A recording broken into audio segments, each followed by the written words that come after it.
Hello everyone, আমি বিতিশার রান্নাঘরে সবাইকে স্বাগত জানাচ্ছি।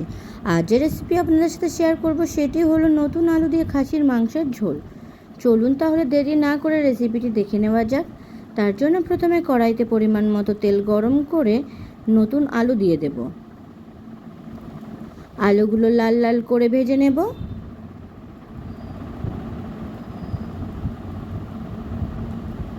আলু ভাজা হয়ে গেছে, আলুগুলো এক এক করে তুলে নেব।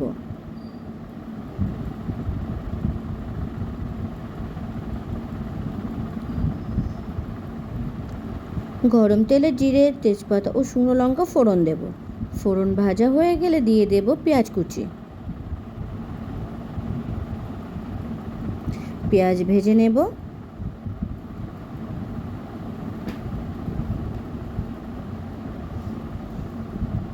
পেঁয়াজ ভাজা হয়ে গেলে দিয়ে দেব খাসির মাংস।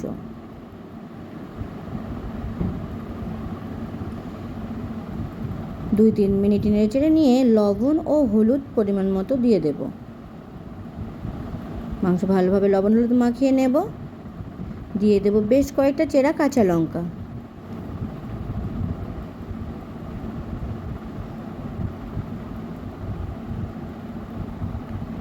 কাঁচা লঙ্কা দিয়ে কিছু সময় ভেজে নেবার পর দিয়ে দেব আদা রসুন বাটা। কিছু সময় ভালোভাবে কষে নেব।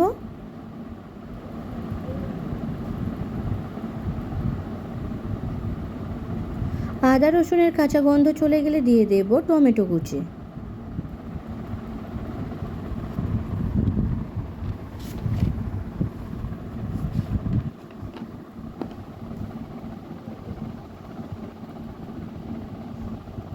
দুই তিন মিনিট ভালোভাবে কষে নেবার পর টমেটো গলে গেলে দিয়ে দেব জিরে গুঁড়ো, ধনে গুঁড়ো, মরিচ গুঁড়ো, শুকনো লঙ্কার গুঁড়ো ও কাশ্মীরি লঙ্কার গুঁড়ো।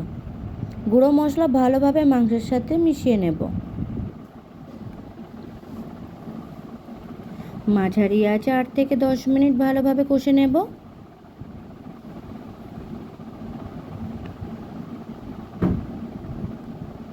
মশলা ভালোভাবে কষা হয়ে গেলে দিয়ে দেব পরিমাণ মতো গরম জল। ঝোল নেড়ে চেড়ে নিয়ে ফুটতে দেব।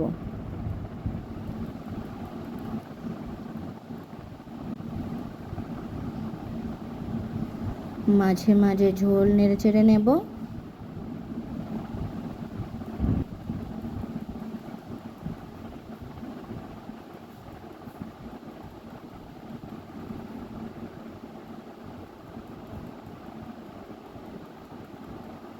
পনেরো মিনিট ভালোভাবে ঝোল ফুটিয়ে নেবার পরে দেব ভেজে রাখা নতুন আলু।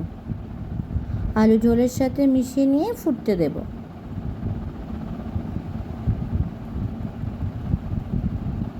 দিয়ে দেব ধনেপাতা কুচি, 4-5টা চেরা কাঁচা লঙ্কা। আরও কিছু সময় ভালোভাবে ফুটিয়ে নেব।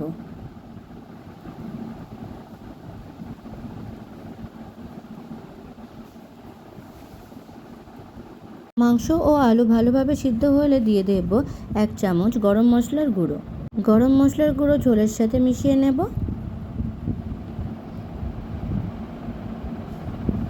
তৈরি হয়ে গেছে নতুন আলু দিয়ে খাসির মাংসের ঝোল। ভিডিওটি কেমন হয়েছে অবশ্যই কমেন্ট করে জানাবেন। আর ভিডিওটি যদি আপনাদের ভালো লাগে তাহলে আমার চ্যানেলটিকে সাবস্ক্রাইব করতে একদম ভুলবেন না।